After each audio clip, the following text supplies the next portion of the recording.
Guys, I don't know what to believe anymore. And whenever I'm watching the news, especially when I study journalism, I take part in, well, this kind of media, which is more commentary. But when I'm watching any kind of news, reading anything on the internet, I don't believe anything anymore. Everything is What about fake. if it's from like a more reliable news source? No, we're gonna talk about that right now on The Big Deal! Even reliable sources are getting caught. I mean, before we get into like the fake news about things that they actually put out on the internet to misdirect, but even reliable sources, the Washington Journal put out an article last week trying to say that advertisers are pulling out of YouTube because they don't want to be associated with a negative or controversial content, but they actually photoshopped a screen grab of an ad playing over a video with the N-word in the title, and that ad never played on that thing. They literally, and they got caught photoshopping. So even established reliable media, you know, they cut corners. And look, when I first got out of college, I worked for the Miami New Times and the Miami Herald. That was my days of actual news reporting.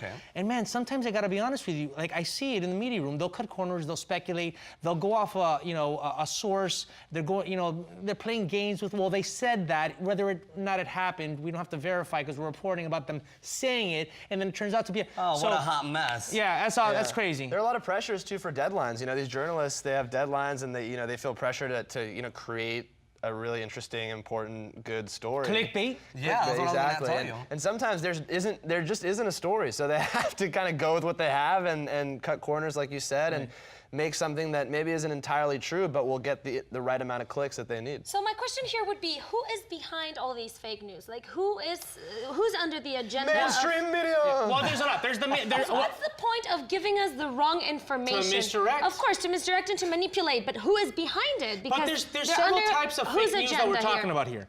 The fake news that I just talked about is a bunch of people cutting corners, and speculating. They think they're telling the truth, but then they get caught using lies to tell that narrative. There's also fake news where people were making, this was happening more last year, where people were making up websites with like a foxnews.com/IE. They're even attributing some of these things to like Russians, putting up fake stuff. But it's not just Russians, it's people all over the world. And this kind of fake news on the internet, like from fake, real-looking news sites, they're done to troll, they're done to set an agenda, they're done to incite people. So you mix that with the irresponsible fake news, and it's like, for me, I don't know where the truth lies. Because in the past, I could expect that from stupid news like US Weekly and Star and all these stupid magazines, right? From celebrity gossip. But to be playing with government stuff. No, because it's all BS, you know. No. I know for a fact, I know a lot of people don't believe this, but even though people think that the National Enquirer is BS, there are reputable reporters there. They give it a different take, not everything has to be. The National Enquirer, listen, I'm not going to defend the National Enquirer, but I know that there have been moments where they do pursue the truth, but usually about some, subject that has amarillista, which like yellow journalism. Morbo, exacto. And that's probably where it started. If you want to give a history lesson, yellow journalism was really started to incite war. Back in the 1890s, newspapers would start printing out stories to get us to go fight Spain over Cuba and get into World War I and World War II. But let's talk about the guy who coined this term fake news, Mr. Donald Trump, because it didn't exist. At least the term really didn't exist. He didn't come up with that. He started using it as a weapon. He started using it, now suddenly everyone's saying fake news, which bothers me because he's taking advantage of that. He is. He basically is saying now nobody's reputable because all the stuff that's negative about him then is washed under the bridge. Oh no, nothing's reputable, so nothing about me is true. Well, yeah, actually everything that's reported about you, for the most part, You know what's interesting though is, okay, so he's doing that, and I hate the fact that our president would look at, I wouldn't call them reliable, but they are a mainstream major news organization like CNN, call them fake news so they can't ask a question. That's awful.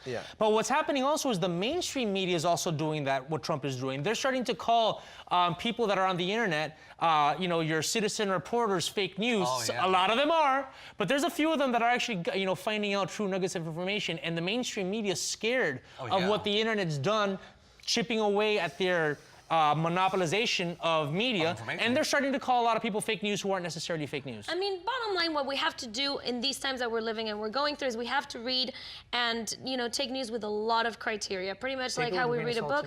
Yes, and like do a research, know the source, and there's like graphics that tell you, you know, this is reliable, this is not so much, this goes more towards the left, this one is more but like who's gonna a tell right you that? view. You gotta develop that critical thinking on your own. Yes, on your own, but like you can also go online and help yourself if you're a person like me that doesn't know much about it, because I mean, not everybody knows a lot of politics the way you do. You know a lot, actually. You don't give yourself enough credit.